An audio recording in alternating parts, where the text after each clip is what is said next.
اب خبر شامل کرتے ہیں صحبت پور سے، جہاں ABC نیوز کے ڈسٹرکٹ رپورٹر شعیب احمد کی رپورٹ کے مطابق صحبت پور سیلابی ریلوں نے ضلع بھر میں تباہی مچا دی۔ سیلابی ریلا صحبت پور کے نزدیک پہنچ گیا۔ متاثرین کھلے آسمان تلے رہنے پر مجبور۔ ABC نیوز کی سکرین پر یہ مناظر صحبت پور کے نواحی گاؤں پنہل خان سپر کے ہیں، جہاں مانجھوٹی شاخ کا پانی مختلف دیہاتوں کو ڈبونے کے بعد اب گوٹ پنہل خان سپر کو بھی لے ڈوبا۔ گاؤں والوں کا سارا سامان پانی کی نظر ہو گیا۔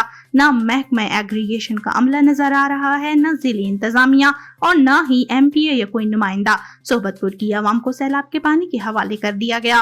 متاثرین بیچاروں مددگار کھلے آسمان تلے حکومتی امداد کے منتظر بیٹھے ہیں۔ متاثرین نے ڈپٹی کمشنر صحبت پور FC 53 ونگ کے کرنل احمد خان اور دیگر ارباب اختیاروں سے مطالبہ کیا ہے کہ ان کی امداد کر کے سیلابی پانی کو نکالنے کے انتظامات کیے جائیں۔